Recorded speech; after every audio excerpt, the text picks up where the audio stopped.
Somewhere, right now, someone is thinking about you the wrong way. Someone said something about you that wasn't true. Someone smiled at you and then spoke against you the moment you turned around. Someone you trusted put a knife exactly where it would hurt the most because they knew where to aim. And you are still carrying it. Maybe it happened years ago, maybe it happened this morning, maybe it's someone in your own family, someone who shares your blood. And that is the part that hurts the most, because you never expected the wound to come from someone standing so close to you. 25 centuries ago, a man asked the Buddha almost exactly this question, and the answer he received was so simple and so strange that it changed the way his students understood pain itself. Stay until the end of this video, because the final part of this teaching, the part most people never hear, is the part that will actually set you free. Welcome back. If this is your first time here, this is a place where we slow down and we look, really look, at the old teachings that were never meant to stay in old books. They were meant to walk with us, into our kitchens, our arguments, our sleepless nights.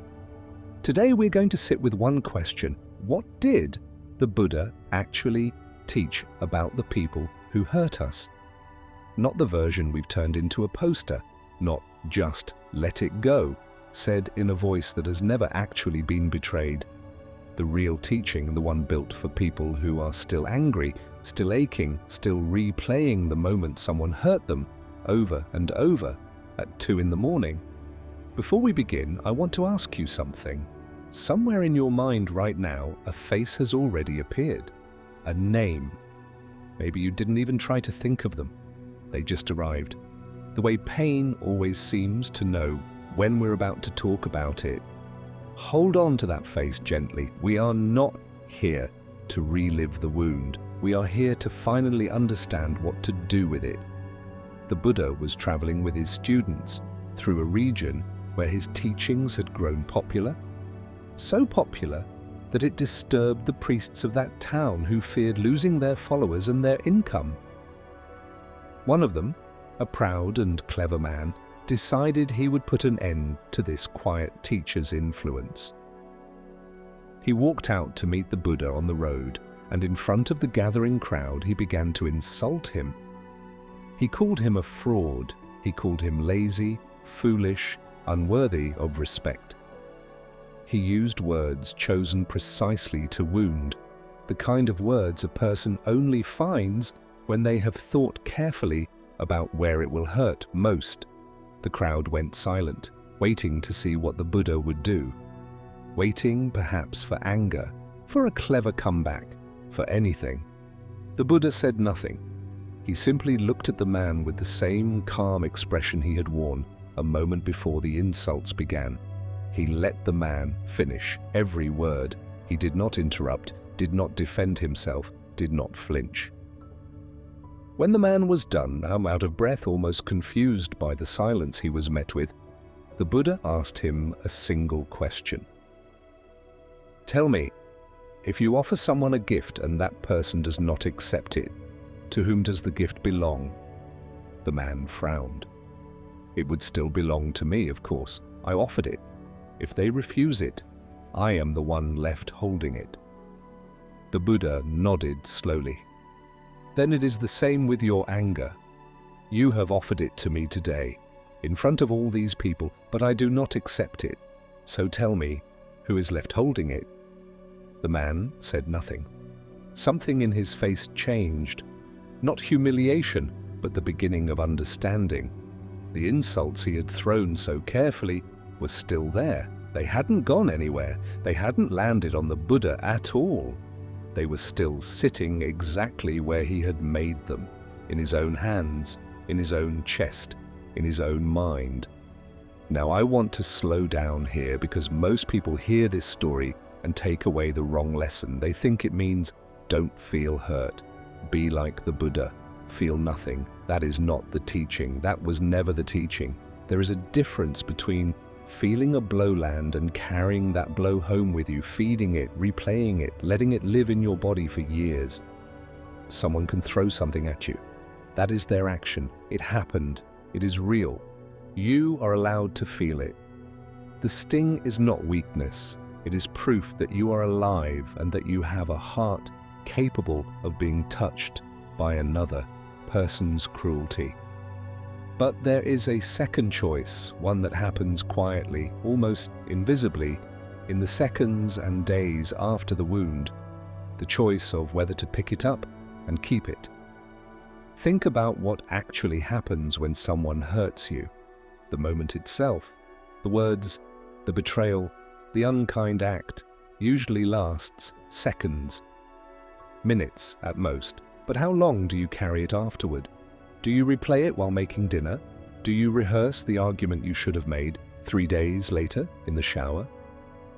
Do you tell the story to 5 different friends, feeling the sting fresh each time you speak it aloud? That is the gift the Buddha refused, not the pain of the moment that had already been thrown, that was real, that had already happened. What he refused was the invitation to keep it, to let a stranger's cruelty live rent-free in his mind for the rest of his life. Here is the part that changes everything if you let it. The person who hurt you only controls the moment they hurt you. You control everything that comes after. Say that again in your mind, you control everything that comes after.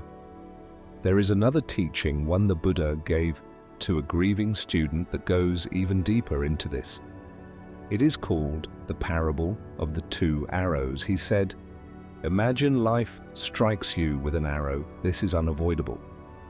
No person, no matter how wise, no matter how devoted, escapes being struck. Someone will lie to you, someone will leave you, someone will betray a trust you gave freely. This is the first arrow, and none of us can dodge every one. But then, the Buddha said, most people do something strange. In their shock and pain, they take a second arrow, and they shoot it into the same wound themselves. What does that second arrow look like? It looks like lying awake, building an entire courtroom in your mind, arguing your case to someone who isn't even there, who will never hear it. It looks like deciding that because one person betrayed you, everyone eventually will, and closing a door that 100 good, honest people might have walked through. It looks like telling yourself quietly that you are foolish for having trusted at all, that you should have known that this is somehow proof of something broken in you rather than proof of something broken in them. That second arrow is self-inflicted, and here is the astonishing thing, that second arrow often causes more suffering over a longer time than the first one ever did. The person who hurt you fired one arrow a long time ago, and then in many cases they walked away and moved on with their life, perhaps never thinking of you again, perhaps not even remembering what they did. Meanwhile, you may still be firing that second arrow into yourself every single day for years.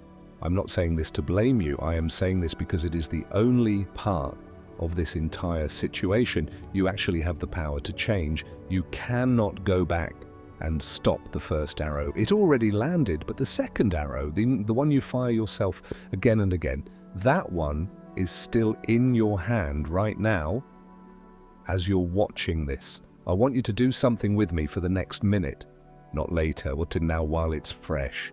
Bring back that face I asked you to hold on to earlier, the person who hurt you.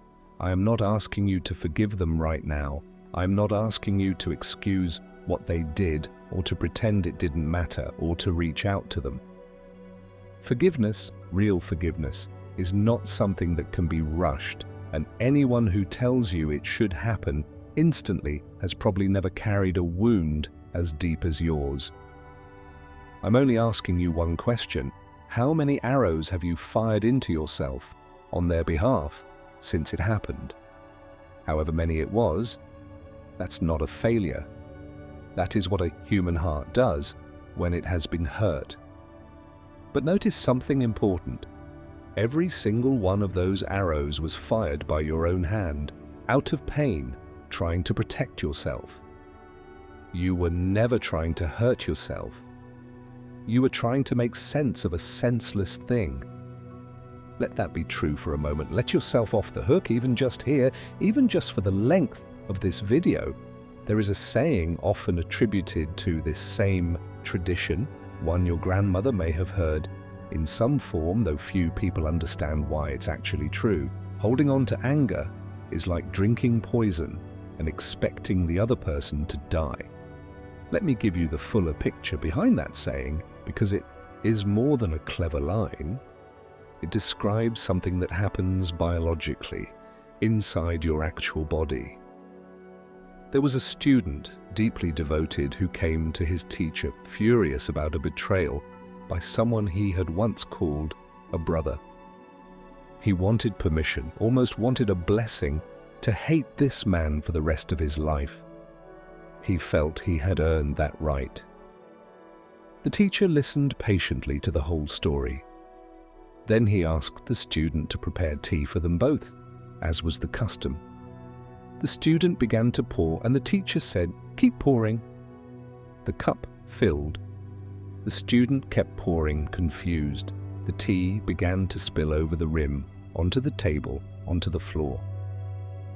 "Teacher, it's overflowing," the student said. "Yes," the teacher replied. "A full cup cannot receive anything more, and a heart that is already full of anger, full of replaying the wound, full of rehearsing what you should have said. That heart has no room left, not for new love, not for peace, not even for the joy that is standing right in front of you, waiting." He continued, "Your anger does not need to be exiled or shamed, but it does need somewhere to go besides back into you day after day. You have been serving yourself poison in this same cup for so many days now and calling it justice. It is not justice. Justice would touch the person who wronged you. This only touches you." This is not a metaphor doctors invented to sound wise. We now understand through simple, well-documented observation that carrying chronic resentment affects sleep, affects the heart, affects the nervous system, day after day, year after year. The person who hurt you, in many cases, sleeps just fine. It is often only you who pays the ongoing price, quietly, invisibly, for something you did not even choose to happen to you. This is why the old teacher did not tell his student to stop feeling. He told him to stop refilling the cup. So let's bring this together. What is the actual practical lesson, the one you can carry out of this video and into your own life with your own person, your own wound? First, feel it. Fully, honestly, without shame. You are not required to be unaffected by cruelty to be spiritually evolved. The Buddha did feel nothing when he was insulted. He simply chose in that moment not to receive the gift being handed to him. Feeling the first arrow is not weakness. It is proof that you are a person capable of love, and anyone capable of that kind of love is also capable of being wounded by its absence. Second, notice the second arrow every time you're about to fire it. The 2 a.m. replay, the imagined argument, the story where you win, where they finally understand what they did. Notice it. You don't have to stop it instantly. Old habits of pain are patient, and so should you be with yourself. But noticing it is the beginning of no longer doing it automatically. Third, refuse the gift you don't have to keep.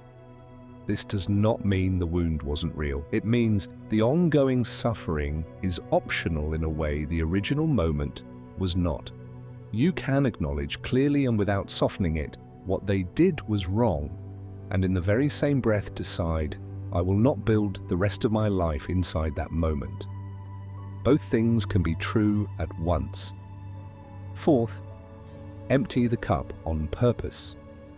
Find where you pour your anger back into yourself. The specific hour, the specific memory, the specific habit, and gently, without punishing yourself, interrupt it. Go outside. Call someone who makes you laugh. Write the words down instead of replaying them in silence. Give the anger somewhere to go besides back into your own chest. And finally, we see key, the part almost no one says clearly enough. Forgiveness, when it eventually comes, is not a gift you give to the person who hurt you. It is the moment you finally stop paying for something that already happened, for free, over and over again. The man on that dusty road, centuries ago, walked away carrying his own insults home with him because no one was there to receive them. You get to choose today whether you keep carrying yours. Not because what happened to you didn't matter. It mattered. It was real. And it was wrong. And nothing about this video is asking you to pretend otherwise. But you have carried it long enough now to have earned the right to put some of it down. If this reached something in you today, tell me in the comments who you thought of while you were watching. You don't need to share their name or what happened.